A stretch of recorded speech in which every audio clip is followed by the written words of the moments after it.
அனைவருக்கும் வணக்கம். தற்போது சூடு பிடித்திருக்கின்ற 2 பிரதான விடயங்கள் சம்பந்தமாக இந்த காணொலியில் கலந்துரையாடலாம் என்று நினைக்கின்றேன். மிக முக்கியமான பிரச்சனை வடக்கு கிழக்கு காணி பறிமுதல் சம்பந்தமான ஒரு பிரச்சனை. அதாவது பொதுமக்களால் உரிமை கோரப்படாது விடப்பட்டிருக்கின்ற காணிகள் அரசுடைமையாக்கப்படுகின்ற சம்பந்தமான ஒரு வர்த்தமானி அண்மையில் வெளியிடப்பட்டிருக்கின்றது.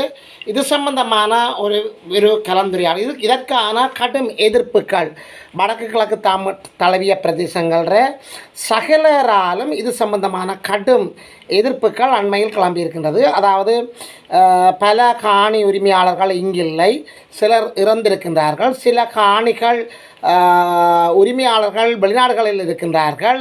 இவ்வாறு பல்வேறு பிரச்சனைகள் இந்த காணி சம்பந்தமாக இருக்கின்றது. இதனை எடுப்பிலேயே அரசாங்கம் அரசுடைமையாக்கப்பட போகிறது என்று சொல்லியும் சில காலக்கெடுக்களை விதித்து அந்த காலப்பகுதிக்குள் குறித்த தேதிக்குள் அந்த காணிகளை உறுதிப்படுத்தப்படாத விடத்து, அதாவது உடைமை அரசு அந்த காணி உரிமையாளர்கள் உறுதிப்படுத்தப்படாத விடத்து, உரிமை கோரப்படாத விடத்து அந்த காணிகளை அரசுடைமையாக்குவதாக ஒரு கருத்தை முன்வைத்து அந்த காணிகளை பறிப்பதற்கான ஒரு கபட நாடகத்தை தான் அரசாங்கம் மேற்கொண்டு வருகின்றது. இதற்கு அரசியல்வாதிகள் குறிப்பாக கஜேந்திரகுமார் எம்பி மற்றும் சில அரசியல்வாதிகள் குரல் எழுப்பியிருக்கின்றார்கள்.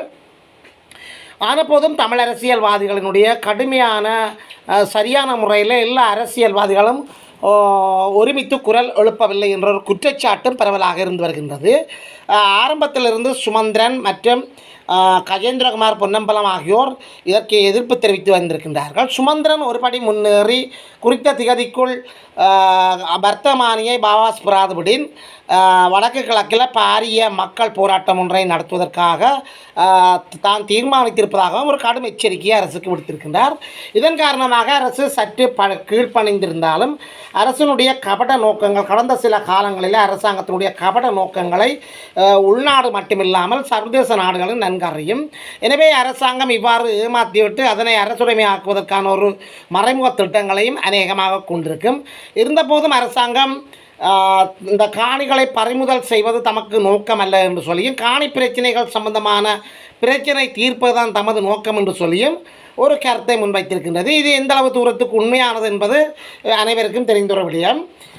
அடுத்த விடயமாக உப்பு கடந்த சில மாதங்களாக இது சம்பந்தமாக ஒரு விரிவான காணொலியை நாங்கள் பின்னர் பார்ப்போம். அடுத்த பிரச்சனை உப்பு. கடந்த சில மாதங்களாக இலங்கை பூராகவும் உப்பினுடைய விலை அதிகரித்து கொண்டு செல்கின்றது. 300 ரூபா 400 ரூபாய்க்கு மேலே உப்பின் விலை அதிகரித்து கொண்டு செல்கின்றது. ஆரம்ப காலத்தில் 100 ரூபா 100 ரூபா 150 ரூபாய்க்கு விற்ற உப்புக்கள் தற்போது அதிக விலையில் விற்பதாக மக்கள் கடும் விசனத்தை வெளியிட்டிருக்கின்றார்கள். வடக்கு கிழக்கு மக்கள் மாத்திரமில்லாமல் தென்பகுதி, அதாவது இலங்கை முழுவதும் இந்த பிரச்சனை தற்போது மிகப்பெரிய ஒரு பிரச்சனையாகவும் பேசு பொருளாகவும் காணப்படுகின்றது. மிக முக்கியமானது உப்பு. உப்பில்லா பண்டம் குப்பையில் என்று சொல்வார்கள். சாதாரணமாக ஒரு உப்பு கறிக்கு ஒவ்வொரு மனிதனும் கறிக்கு உப்பில்லா விடத்து கறிதான் மிக முக்கியம். உப்பில்லாத விடத்து அவனுடைய 3 நேர உணவும் உண்ண முடியாத ஒரு சந்தர்ப்பம் தான் காணப்படுகின்றது. மனிதனுடைய உணவில் மண்ணள்ளி போடுவது போலதான் தற்போதைய அரசாங்கத்தினுடைய செயற்பாடுகள் காணப்படுகின்றது. தற்போதைய அரசாங்கம் ஒரு கறிக்கான உப்பை கூட வழங்குவதற்கான திட்டமிடல்கள் சரியான முறையில் மேற்கொள்ளப்படுகின்ற நடவடிக்கைகள் திட்டமிடல்கள் பிழையாக காணப்படுகின்ற போது இந்த அரசாங்கம் இவ்வாறு மக்களுடைய ஏனைய பாரிய பிரச்சனைகளை தீர்க்கப் போகிறது என்பது ஒரு கேள்விக்குறியாகவும் சந்தேகமாகவும் காணப்படுகின்றது. எனவே முன்னைய காலங்களில் பெட்ரோல் காரணமாக அரசாங்கங்கள் மக்களால் அந்த அரசாங்கங்கள் தூக்கி எறியப்பட்ட சம்பவங்கள் காணப்படுகின்றது. தற்போது உப்பு ஒரு மிகப்பெரிய பிரச்சனையாக காணப்படுகின்றது. எதிர்காலத்தில் முன்னைய அரசாங்கங்களுக்கு நேர்ந்த சம்பவம் இந்த அரசாங்கத்துக்கும் உப்பு காரணமாக ஏற்படுமோ என்று சொல்லி பலராலும் சந்தேகங்கள் வெளிப்படுத்தப்பட்டிருக்கின்றது. அதாவது அரசாங்கத்துக்கு உப்பு கண்டமோ என்பது ஒரு சந்தேகத்துக்குரிய இதாக காணப்படுகின்றது. எனவே காணி மற்றும் உப்பு 2 சம்பந்தமான சம்பந்தமான விரிவான காணொலியை பார்ப்போம். எமது காணொலிக்கு நீங்கள் புதியவராக இருந்தால் அல்லது எமது காணொலியை சப்ஸ்கிரைப் பண்ணாமல் பார்ப்பவராக இருந்தால் அன்போடும் தயவோடும் கேட்டுக்கொள்கின்றோம். எமது காணொலிக்கு உங்களுடைய சப்ஸ்கிரைப்ஸ்களை வழங்குங்கள், லைக் பண்ணுங்கள், கமெண்ட்ஸ் பண்ணுங்கள். அருகில் இருக்கின்ற பெல் ஐக்கானை கிளிக் பண்ணி நாங்கள் போடுகின்ற காணொலிகள் அனைத்தையும் உடனுக்குடன் பார்க்கக்கூடியவாறான அந்த நோட்டிஃபிகேஷனை ஏற்படுத்திக் கொள்ளுங்கள். இனி விரிவாக நாங்கள் செல்வோம். காணி சம்பந்தமான முறையான விளக்கங்களை நாங்கள் பார்ப்போம். வடக்கு கிழக்கு பிரச்சினை சம்பந்தமாக வடக்கு காணி விவகாரம் தொடர்பில் வடக்கு கிழக்கு எதிர்க்கட்சி எம்பிகளுடன் பிரதமர் கரணி இன்று சந்திப்புகளை ஏற்படுத்துவதாக திட்டமிடப்பட்டிருப்பதாக தகவல்கள் வெளியாகியிருக்கின்றன. வடமாகாணத்தில் உள்ள காணி விவகாரம் தொடர்பில் வடக்கு கிழக்கை பிரதிநிதித்துவப்படுத்துகின்ற எதிர்க்கட்சி எம்பிகளுடன் பிரதமர் கரணி அவர்கள் அமர சூர்யா அவர்கள் இன்று கலந்துரையாட உள்ளார். பாராளுமன்றத்தில் இன்று காலை குறித்த சந்திப்பு இடம்பெற உள்ளது என்று அங்கிருந்து கிடைக்கும் செய்திகள் தெரிவிக்கின்றது. அரசாங்கம் காணி நிர்ணய கட்டளை சட்டத்தின் 4ஆம் பிரிவின் கீழ் 28/3/2005 தேதியிடப்பட்டு 24/30 இலக்கமிடப்பட்டு பிரசுரிக்கப்பட்டிருக்கின்ற வர்த்தமானி அறிவித்தலில் வடக்கு மாகாணத்தில் மொத்தமாக 5940 ஏக்கர் காணிகளை 3 மாத காலத்துக்குள் எவரும் உரிமை கோராத விடத்து அவை அரச காணிகளாக பிரகடனப்படுத்தப்படும் என அறிவிக்கப்பட்டிருக்கின்றது. இவ்வர்த்தமானி அறிவித்தல் தொடர்பில் கடுமையான எதிர்ப்பை வெளிப்படுத்தியிருந்த தமிழ் தேசிய அரசியல் கட்சிகளின் பிரதிநிதிகள் அதனை உடனடியாக வாபஸ் வருமாறு அரசாங்கத்தை வலியுறுத்தியிருந்தனர். அது மாத்திரமின்றில்லை, இந்த வர்த்தமானி அறிவித்தல் இம்மாதம் 28ஆம் தேதிக்கு முன்னதாக பாபாஸ் பிராவிடின் வடக்கு கிழக்கில் மாபெரும் எதிர்ப்பு போராட்டத்தை முன்னெடுக்கப்படும் எனவும் அவர்கள் எச்சரித்திருந்தனர். அதனை அடுத்து அவ்வர்த்தமானி அறிவித்தல் உள்ளிட்ட விடயங்களை நடைமுறைப்படுத்துவதை இடைநிறுத்துவதாக கடந்த ஞாயிற்றுக்கிழமை அரசாங்கம் அறிவித்துள்ளது.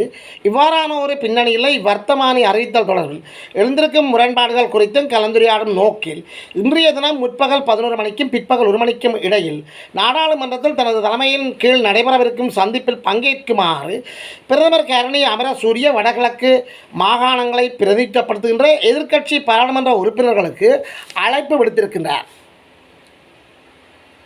அதன்படி தமிழ் தேசிய மக்கள் முன்னணியின் சார்பில் இந்த சந்திப்பில் பங்கேற்கவிருப்பதாக தெரிவித்துள்ள அக்கட்சியின் பாராளுமன்ற குழு தலைவர் கஜேந்திரகுமார் பொன்னம்பலம், அரசாங்கம் ஏத்தகைய காரணங்களை முன்வைத்தாலும் இவ்வர்த்தமானி அறிவித்தல் வாபஸ் பெற வேண்டும் என்று சொல்லி ஒரு கடுமையான நிலைப்பாட்டில் இருப்பதாகவும் உறுதியாக இருப்பதாகவும் குறிப்பிட்டிருக்கின்றார். அத்தோடு தமக்கு உண்மையிலே வடக்கு கிழக்கில் காணிகளை அபகரிக்கும் நோக்கம் இல்லை எனவும் மாறாக மக்கள் முகங்கொடுத்து வரும் காணி பிரச்சினையை தீர்ப்பதற்கே விரும்புவதாகவும் அரசாங்கம் கூறுமாயின் அதற்கென விசேட ஆணைக்குழு ஒன்றை அமைத்து உரிய நடவடிக்கைகளை முன்னெடுக்க முடியும் எனவும் இச்சந்திப்பின் போது தான் சுட்டிக்காட்டவிருப்பதாகவும் அவர் தெரிவித்திருக்கின்றார். அதேவேளை பிரதமருடனான இந்த சந்திப்பில் தமது கட்சியின் சகல பாராளுமன்ற உறுப்பினர்களுக்கும் பங்கேற்பார் எனவும் இலங்கை தமிழரசு கட்சியின் பாராளுமன்ற குழு தலைவர் சிவஞானம் ஸ்ரீதரன் அறிவித்துள்ளார். மேலும் இச்சந்திப்பின் போது வடகிழக்கில் உள்ள காணிகள் தொடர்பில் வெளியிடப்பட்டு வருகின்ற வர்த்தமானி அறிவித்தல் பாவாஸ் பெறப்பட வேண்டும் என்று வலியுறுத்த இருப்பதாகவும், அதேபோல் மயிலத்தமடு மாதவனை மேய்ச்சல்தரை விவகாரம் குருந்தூர்மலை வெடுக்குநாரிமலை தையிட்டி என்பன உள்ளடங்களாக வடகிழக்கு மாகாணங்களில் ஏனைய நிலப்பிரச்சனைகள் தொடர்பாகவும் கலந்துரையாட இருப்பதாகவும் அவர் தெரிவித்திருக்கின்றார். ஆகவே இன்று நடைபெறுகின்ற இந்த காணி சம்பந்தமான பிரச்சனை அரசாங்கத்துக்கு மிக பெரும் தலையடியை கொடுக்கும் என்பதில் எந்தவித மாற்றங்களுக்கும் எந்தவித மாற்று கருத்துக்கும் இடமில்லை. அரசாங்கம் இவ்வாறான செயற்பாடுகளை ஏமாற்றி செய்வதை நிறுத்திக் கொள்வது அரசாங்கத்துக்கு நலன் சேர்க்கும் ஒரு நல்ல ஒரு விஷயமாக காணப்படுகின்றது. அரசாங்கம் இவ்வாறான கபட நோக்கங்களோடு வேறு சுத்துமாத்து விளக்கங்களை வைத்து இவ்வாறு தமிழ் வடக்கு கிழக்கில் மட்டும்தான் இந்த வேலை நடைபெறுகிறதாகவும், இந்த வேலை ஏனைய பிரதேசங்களில் இந்த காணி பறிமுதல் செய்கின்ற, அதாவது உரிமை கோரப்படாத காணிகள் தென்பகுதியிலோ அல்லது ஏனைய சிங்கள மக்கள் வாழ்கின்ற பிரதேசங்களிலும் இவ்வாறான ஒரு வர்த்தமானி அறிவித்தலை இதுவரை அரசாங்கம் வெளியிடவில்லை என்பது குறிப்பிடத்தக்க ஒரு அம்சமாக காணப்படுகின்றது. அடுத்தது உப்பு தொடர்பான பிரச்சனை.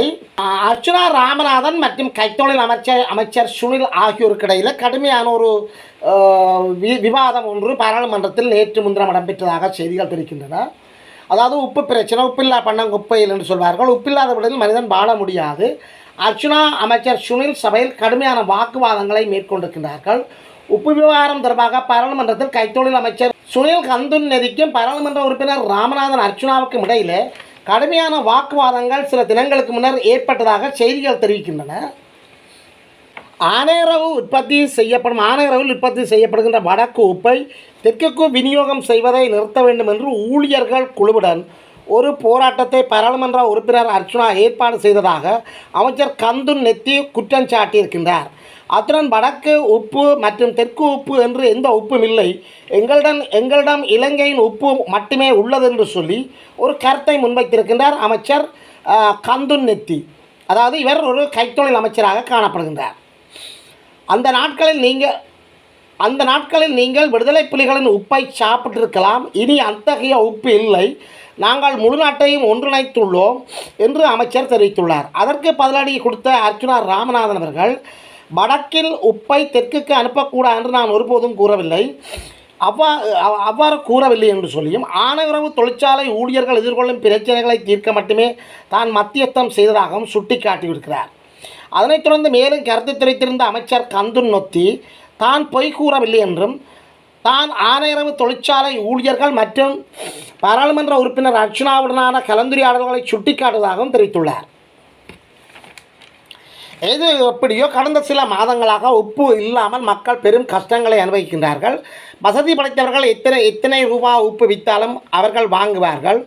உதாரணம் 150 ரூபா 90 ரூபா உப்புகளை தற்போது 300 ரூபா 400 ரூபா 500 ரூபாய்க்கு விற்பனை செய்வதாக செய்திகள் வெளியாகி வருகின்றது.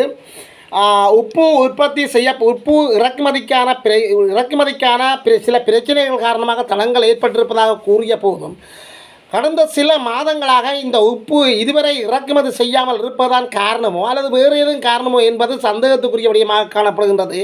இந்த உப்பு இறக்குமதி என்பது ஒரு குறுகிய நேரத்தில் ஒரு அரசாங்கத்தால் நினைத்தால் அதனை முடிக்கலாம். மக்கள் மீதும் மக்களுடைய தேவைகள் மீதும் கரிசனை கொள்கின்ற ஒரு அரசாங்கமாக இருந்தால் உண்மையில் இந்த உப்பு பிரச்சனையை மிக விரைவாக தீர்த்திருக்கலாம். ஒரு சாதாரண உப்பு பிரச்சனையை தீர்க்க முடியாத அரசாங்கம் எவ்வாறு நாட்டு மக்களுடைய ஏனைய பிரச்சனைகளை தீர்க்கும் என்பது அனைத்து மக்களுக்கும் எழுக்கின்ற ஒரு மிகப்பெரிய ஒரு சந்தேக கேள்வியாக காணப்படுகின்றது.